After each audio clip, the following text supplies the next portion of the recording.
Coming up on today's edition of Locked On Eagles, Gino and I are going to dive into the special teams unit, which in some areas has really struggled over the past few years. How do the Eagles fix those struggles, specifically with punting and the return game? All that and more on another edition of your daily Philadelphia Eagles podcast, Locked On Eagles. You are Locked On Eagles, your daily Philadelphia Eagles podcast. Part of the Locked On Podcast Network, your team every day.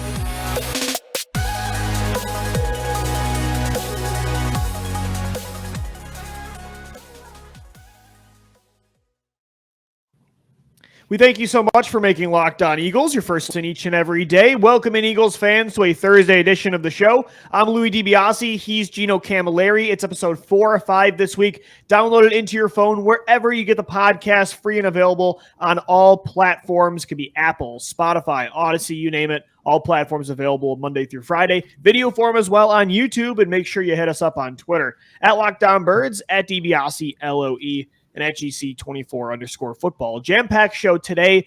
A little later on in the show, we're going to talk about what we want the run-pass ratio to look like on the offensive side of the football. The Bengals did something today with their uniforms that are making me pretty jealous. I want to talk about that to end the show. But, Gino, first, we got to get into something that you're very passionate about. And as I said in the cold open, it's about how to fix the Eagles' special teams, right? I think that's something that not many people are talking about, and I think special teams is obviously the forgotten unit of the big three, and with all the attention, all the work the Eagles have done on offense and defense, it's going to steal even more attention this offseason with the hype around those two units and the questions about Jalen Hurts. And, we've gone through our stack questions for both sides of the ball the last two shows, but special teams has been an important part of this team's success over the years, and also a big part of some of its downfalls. It used to be something that could carry the team at times, ironically enough, when offense and defense struggled and were inconsistent, like 2014 and 2015. But the last few years, like especially in the punt game and without Donnie Jones now and the return game, it's been pretty bad, man. They got to fix it this year. That's an underrated part of the Eagles' success, I think. Donnie Jones, what a name. But Cam Johnson, after his departure to Houston, there was a big hole there. And Arryn Siposs. True. Cam Johnson was good too as well. Yeah, absolutely. He was very good. He was one of the better punters in the league, and especially getting the ball down the field. He had one of the biggest legs when it came to that position. And then what do they do to replace this guy who has had a lot of success in the NFL? They take a flyer on Arryn Siposs, who is the second punter in Detroit.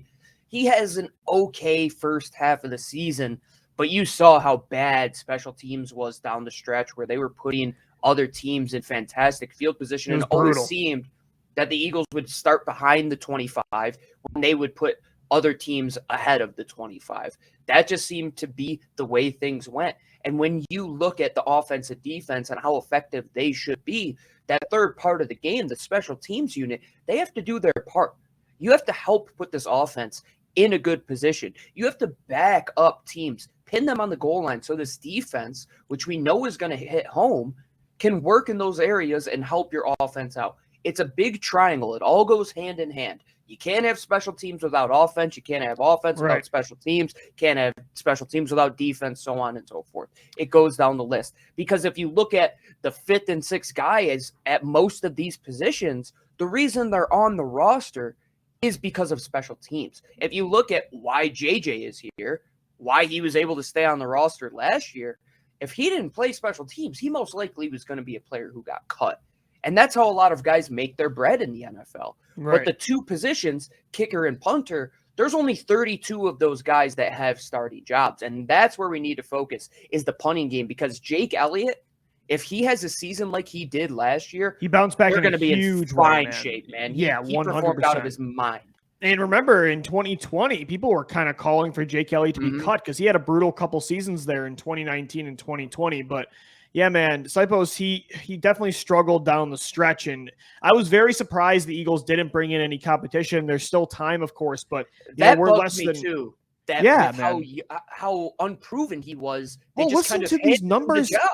at the end of the season, I got this from Ruben Frank, who did some great research for NBC Philadelphia. Over the last 6 games of the season, including that wild card loss in Tampa Bay, he averaged just 37 yards per punt, which was worst in the NFL, but it was 2.5 yards per punt worse than any other punter. So the first half of the season wasn't bad, man, but when the weather got worse, the Eagles defense were put in some bad situations with, field advantage. And you got to look at, too, the Eagles' return game isn't really helping the offense either over the years. Since 2017, when I thought Kenyon Barner was actually a pretty solid returner for this team, ever since then, I remember 2018, 2019, Carson Wentz and that offense were, back on their own 17 all the time. And with all the injuries they had to deal with, special teams wasn't helping. You go back to 2014 when the offense was pretty inconsistent to start. Darren Sproles was kind of carrying you a lot of the time. And when you can get that field position, that's crucial. So now, the return game has struggled for years, but the punting side was good with Jones and Johnston. But now with Sipos, it's like, man, both sides of this unit are just – thank God for Jake Elliott. You got at least 1/3 of it right. But the other two, it has to be fixed this year, man. It's crucial. Those numbers are even worse than I thought they were going to be. 37.5 is – that's par for a Division I punter level. That's, I would say, par. And you look at the guys that came into the league this year, the punt god, Matt Ariza, going to Buffalo. Yeah. You made a fantastic point in what you said, that down the stretch when the weather got cold, it gets exponentially more difficult to kick in cold weather. Well, especially in Philly, where they purposely have one side of the field having wind, like the angles of how the stadium was built, the wind is coming through. Yeah.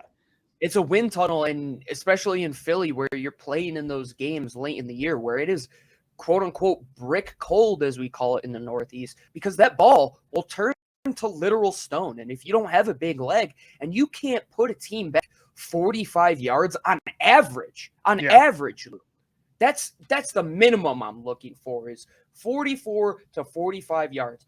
37.5. Yeah, it makes sense why he was last in the league. It makes sense why the Eagles had all of these long drives. You look at a lot of their scoring drives down the stretch, Lou, they had to manufacture some 10, 11 play drives, especially when they were running the ball, because they were backed up so often.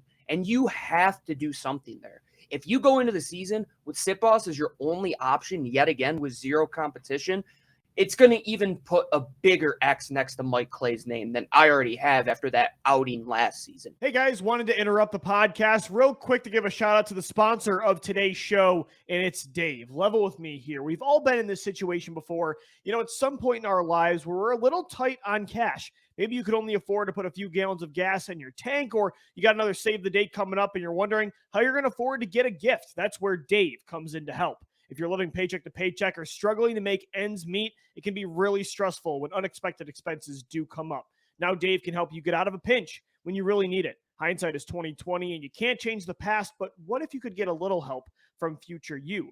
Maybe you'd ask to borrow a little bit of cash. Now you can with Dave. Dave is the banking app that can help you get up to $500 instantly with extra cash. That's more money to fill your tank, buy a wedding gift, or catch up on bills. You can finally tackle those expenses that have been stressing you out without any hangups. There's no interest and no credit check needed. Millions of people have already downloaded the Dave app to get the financial relief they need with extra cash. So if you're in a pinch and need some extra cash,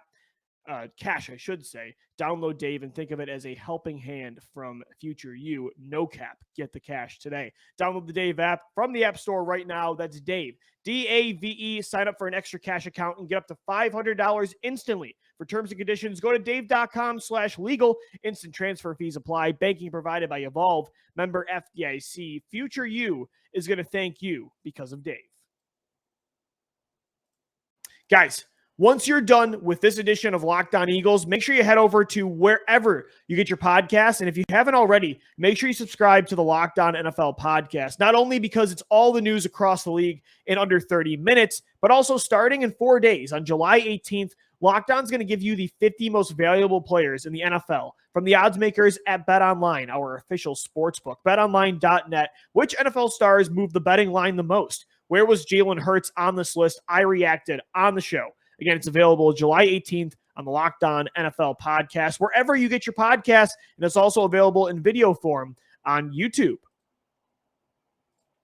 because the numbers back it up there, Lou. Down the stretch, if Jake Elliott isn't a part of that unit and doesn't make them look so good, the punt return game stunk, the kick return game stunk, and your punter was the worst in the league. That's Jake bad. Elliott has been great. When you look at the numbers from last year, though, Gino, that's again the one good part. He was 44 of 44 on extra points. He was 30 of 33 total on the year with field goals, 7 of 7 inside the 30, which, Gino, you remember the years before that, he was kind of struggling with the shorter kicks. We always knew Jake Elliott since, the Super Bowl kick, the 61-yarder week 3 against New York in 2017. Like, we always knew he had the leg. The shorter accuracy issues, though, were a concern. He was 7 of 7 last year inside the 30, 10 of 10 inside the 40, and then he was 10 of 13 when it comes to inside 50 yards, and then 50 plus, he was 3 of 3. So he only missed 3 field goals, and that was between 40 and 49 yards. So you have one elite side of the special teams unit, but, as we mentioned, punting was the worst in the league, and, returning's frustrating, Gino, because, again, I think we've said this on the show before, but, they have athletes. They have guys that should, we've seen Josh Huff have success in the return game for this team in the last decade. Chris Polk, Kenyon Barner. Quez Watkins is more explosive than those players in the open field. I think Kenny Gainwell is too than a lot of those guys. Heck, Boston Scott, we've seen what he can do in the open field. And now you got Devon Allen too, who's a track star, and Britain Covey set records in the return game at Utah. You got to be able to find one of these dudes. Last year was just because Jalen Reagor was so bad, and they were trying to get him to be able to do something right. This year, between one of those, 5 or 6 athletes, you got to hope it would improve. Jalen Hurts loved to run backwards before he ran forwards. Or Reagor, Jalen Reagor, excuse me. He loved to have that false step, and he loved to have many false steps, because there was the time when you could put the yakety sax theme behind one of his runs when he's just running behind where he caught the ball and ends up losing 15 yards. Well, the guy's so stiff, he can't make anybody miss. That's the problem, too. He averaged 7.2. Guys that can. Yeah, man, he averaged 7.2 yards per. The Eagles in general, I should say, as a whole unit, they were bottom third in both punt return yards per return and kickoff. 7.2 per punt return and 18.5 per kickoff. That is not good enough. As I mentioned, with the guys that are the 5th and 6th players on the roster at the positions of cornerback, your linebackers, your wide receivers, well, that 5th and 6th wide receiver spot is going to be up for grabs. I'm glad you mentioned Britain Covey, because listen to these numbers that this kid put up at Utah. I saw him absolutely torch the Ducks for multiple seasons.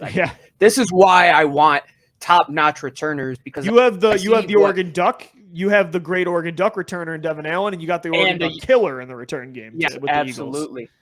Through 5 seasons at Utah, Britain Covey, he had 92 punt returns, 1,092 yards, averaged 11.9 per. Had 4 touchdowns in the punt return game. In the kick return, 33 returns for 838 yards, averaging 25.4 yards a return and 1 touchdown. Is he going to beat out Greg Ward for that 6th spot, man? He might.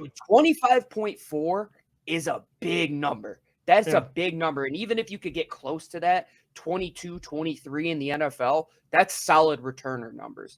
I believe that having that 6th spot open, Greg Ward really isn't much of a special teamer. We saw what he could do on punt, and it wasn't anything spectacular to where they had to go and see if Jalen Reagor could do anything. And he could just field the punt. That was the only reason he was back there. Yeah, because he wouldn't at least mess it up like Jalen Reagor. He wasn't going to get you any yards, but he wasn't going to lose you any either with Reagor. But Gino, and with Zach Pascal's presence too, he kind of takes away a role for Ward, and I don't really see the point of Ward anymore taking up a roster spot when Covey, I should say, and Devon Allen are there. You got to fix the return game. Like, it is worth keeping a guy on the roster for that spot. It has to get better. There's no doubt about it, because when you look at 2014 and 2015, those teams were bad. Let's just say what they were. They were not good football teams. Especially the 2014 team shouldn't have been 10-6. They were overachieving because of historic scoring rates on defense and special teams. And then you look at 2015, a roster that got even worse that next year. I don't even think they come close to winning 3 or 4 games. Look at the game in Foxborough, man. They beat Tom Brady. It wasn't because of Sam Bradford. Yeah, because of special teams. They won that game because of special teams and a Malcolm Jenkins interception return for a touchdown. But that is the third phase that just goes untalked about, especially in the media. Nobody wants to talk about a punter and a kicker. But in reality, what is the first play of the game, Lou? It's a kickoff. Yeah. What is the first moment you have as a returner to make an impact? You're the first person to touch the ball in the game. That sets an instant tone. If a team comes down and you field that punt or field the kickoff in play and they tackle you around the 18-19, where's the momentum right off the bat, Lou? It's with the kickoff unit. Right. They set you back, they pin you back, you go 3 and out, then things start to tumble. But if you get a big 25, 30, 40-yard return, which Kenyon Barner's the last guy that we saw even a glimpse of that glimmer of just putting your team 2 to 3 first downs closer to the end zone and taking the stress off of them to have to put together 12, 13, 14, 15, 16-yard possessions, which they had last year, Lou. They had a 16-play possession to score a touchdown. That can't be happening if you want to put up 35, 36 points a game. And it all starts with that unit that puts you in that position to get your offense on the field. Absolutely. Gino, I want to get into next going over to the offensive side of the football, the run-pass ratio here, because, I think we've said it a lot through the last few months talking about we want them to obviously pass the football more when you have Jalen Hurts' contract coming up soon in a year. You have 2 first-round picks next year. You want to find out if you need a new quarterback. You got A.J. Brown, Devontae Smith, Dallas Goedert. We did our offensive stat predictions yesterday. You got a lot of guys on this. We mentioned Quez Watkins. He's a player you're going to want to utilize more this year. Miles Sanders, Kenny Gainwell, in the passing game especially. But I want to look at the actual numbers of what we should expect when it comes and what we should want with that run-pass ratio. Because it's not like, we talk about we want them to pass more. Absolutely. But we're not trying to say that we don't want them to run. We don't want them to run like Baltimore likes to run, but we just don't want them to need to run, right? I mean, I think there's just, it's got to be more in favor of the pass than the run, whereas last year it was 52% of the time the Eagles were running compared to 47%. That was the most lopsided run-pass ratio in favor of the run in the NFL last year. And yeah, I'm not saying, again, you don't want to hold back Jalen Hurts' mobility or this offensive line's elite blocking skills. I mean, look at the reason Landon Dickerson got going last year is through the run game. And you don't want to hold back Miles Sanders and Kenny Gainwell either. You want that to even out, and you want it to be closer to, 60-40, 55-45 in favor of the pass. That's what the recent Super Bowl winners have had, the Final Four teams, and that's what the 2017 Eagles had as well. It was a 55-45 ratio. So we have said multiple times that we don't want to see Jalen pass, I would say 40-plus times a game. I think if you give him close to 32 to 35, that's a fair number for him, correct? So last season, the Philadelphia Eagles on offense averaged 63.2 plays on offense a game. So let's just take that one number. You said, 60% of the plays could be passed, correct? Yeah. Let's say 63.2 times 0.6. That's 38 passes. I think you could work him up to that number. Is it going to be right away?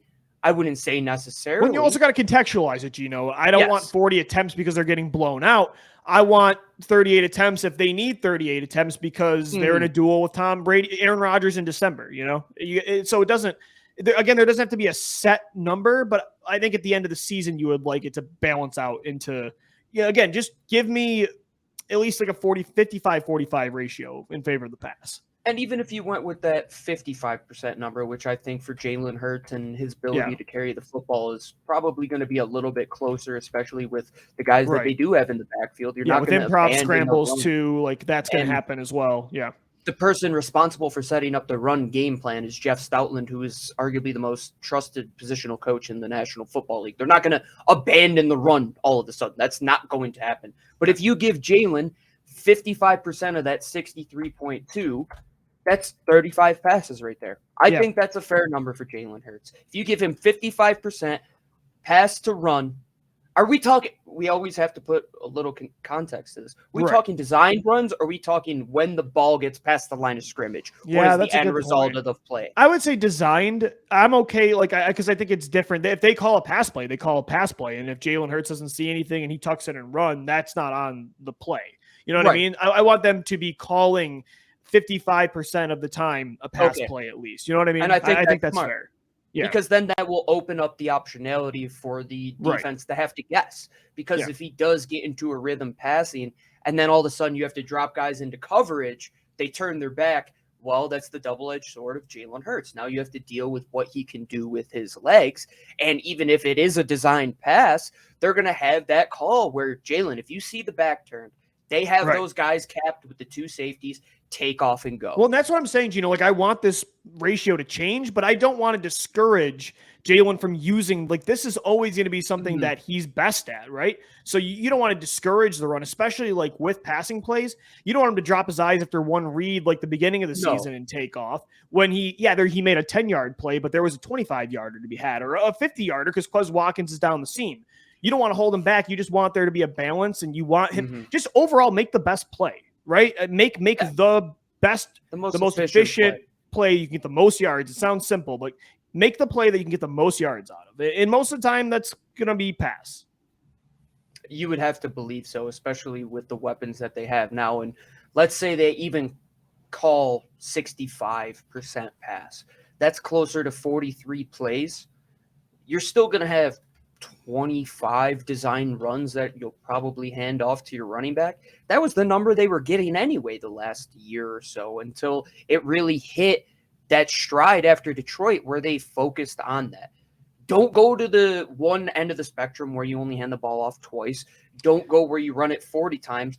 Find that balance. But I think it starts with the pass game, because once you have the pass and you can open up the field, not only does that make Jalen Hurts better, it's going to make the running backs better. It's going to open up space for Dallas Goedert. It's going to make your offensive line just command their will when they could get to the second level and open up the run game. It's the balance. It's the give and take. And you know the old school manual scales that you step on, and you really have to hit it close or it won't stabilize. And once you get it on that number, it flattens out.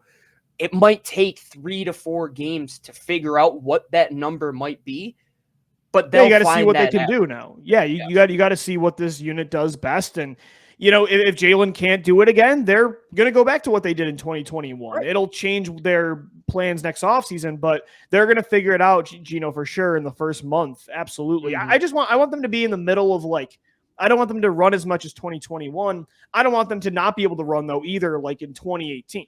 And that won't be the case. You know, you want there to be a middle ground, and, you know, it's close to the middle, but it leans more right towards the pass. Because, again, when you look at the past Super Bowl winners, right, the Rams were at about 57 to, let's do some math there, right? 57 to, help me out here, 43, right? Am I losing my absolute mind? They always wanted me to go to summer school for math, bro. the Bills, too. The Bills were up there. The Bengals were 55-45. The 2020 Buccaneers were actually 63-37 in favor of the pass. The Chiefs in 2019, 61-39. The Eagles in 2017 were 55-45. So I think it's proven that the winners, Doug Peterson said this one time, and I loved it. The winners, they pass to get the lead, and then they run to keep it. And that's the way I want it. It should be that way. I think the Eagles started to figure that out down the stretch as well. I look at that Denver game, right? They get out to a lead early. That first drive, they get the touchdown to Devontae. They go up, and then they just run the life out of the ball, and the Broncos had absolutely no chance after 35 minutes into that game. Yeah. And that's how you should want to operate as an offense. And you can't look at the numbers of Patrick Mahomes and Tom Brady and say, we want to aspire to get there. Well, if your quarterback can't do that, don't give him that number. And that's what they did early on last year, where they were forcing him to throw 50 times a game, right? But I want them to try it again, though. I want to see if he can, with weapons now in the second year starting. Stab at it. Because you know, because if he can't, yes, this year you're not going to make him do it throughout the year. You're going to want to still make the playoffs and win like they did last year, but you're going to want to find that out, because then next offseason, you're going to find somebody that can do that. I mean, 50 that's a super aggressive number to get to, like, on a consistent basis. Game. I mean, the ratio, though, like he needs to be able to throw the ball 55% of the time. He has to. But he's not going to get to 63. You might not get to the 67 number. Like, those numbers are astronomically unbalanced for quarterbacks that had all-time offenses in the National Football League. But that 55-45, I believe, and you look at the numbers, in Philadelphia especially, that was a proven formula for them to win a Super Bowl. And if you look at the numbers, it averages out to right about there, 55-57, right in that range. And this Eagles team has built their offense, much at the command of the man in charge, the commander-in-chief, Jeffrey Lurie, to do that. Well, you want to know why? Jeffrey Lurie isn't just saying that because he's pulling stuff out of his rear end. Jeffrey Lurie is an intelligent individual that studies these numbers, that knows the game, that gets what it takes to win a Super Bowl. It eluded him for how many years, Lou? 20 plus years. He finally gets it in 17. And even that wasn't good enough for him. Even that next year when they beat Green Bay by running the football, that wasn't enough for him. They're trying to find that perfect mix. And if they go 55 run to 45 pass this year, I'm sure Jeffrey Lurie isn't going to be so happy with his staff.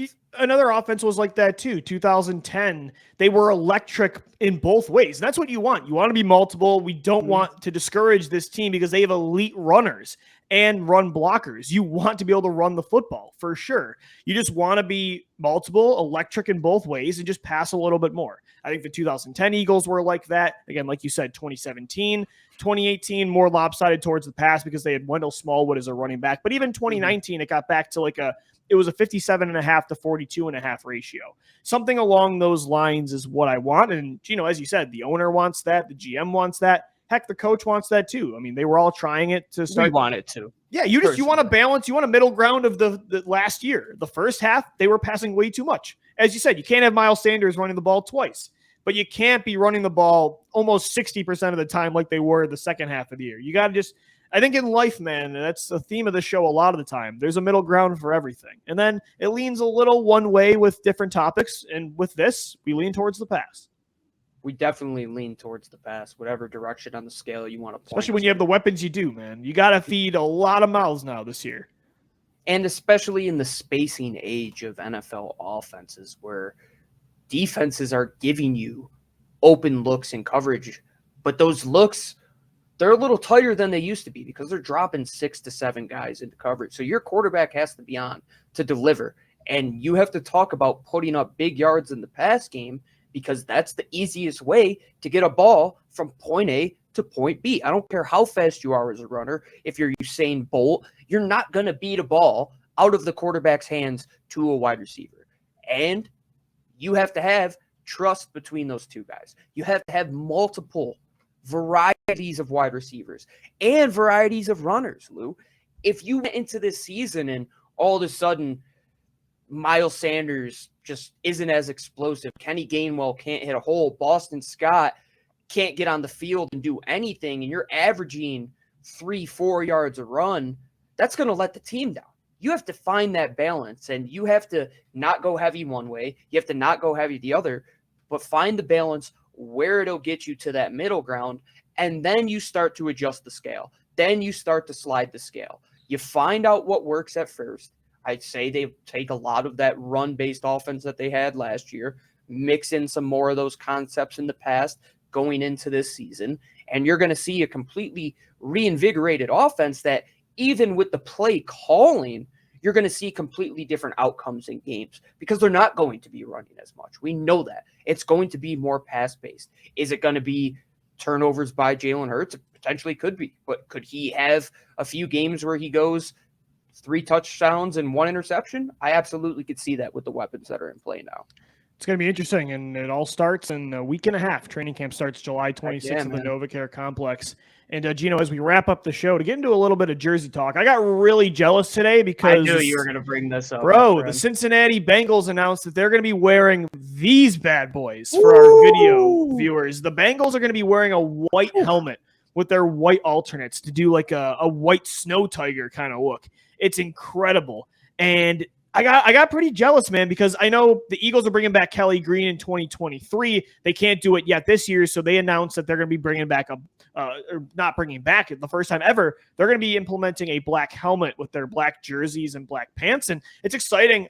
You're an Oregon Ducks fan, so we know how you are with jerseys. I'm like that too. I want complete jersey freedom and creativity, but the white helmet, I feel like it was almost now seeing this too, kind of a missed opportunity for the Eagles. They used to have a vintage white helmet, and I think it would fit with each jersey more. And I wanted to see the all whites, these bad boys. I mean, you look at this Photoshop of Miles Sanders and the all whites.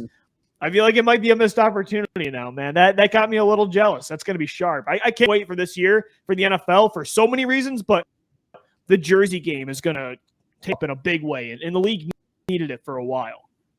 The thing with Oregon is it's kind of now. I love the Ducks, man. Some people hate it because there's so much. I love it. I'm just so used to it. It's like that one pothole that you drive by every day that you know is there, and you just like drive around. You're like, oh, they're wearing a rainbow jersey today. That's not surprising. Exactly. They're wearing the. Oh, pink they're wearing and brown.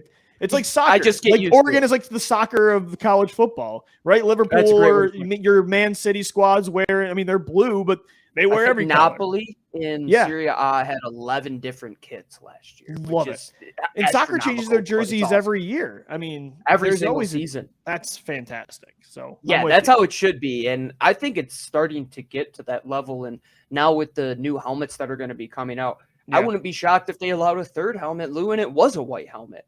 And to see those combinations, if you just saw the Eagles come out in that old school with the Kelly green instead of the midnight green in that look, Lou, that would be sharp. Well, because the green wing is huge on the helmet, because with the black helmet, it's going to be just a white wing. And I don't know, man. Black on black doesn't look great to me. I think if you're going to do the black helmet this year with a black jersey, give me the white pants like they used to wear in the early 2010s, or they wore green pants with the black one time in the early 2000s.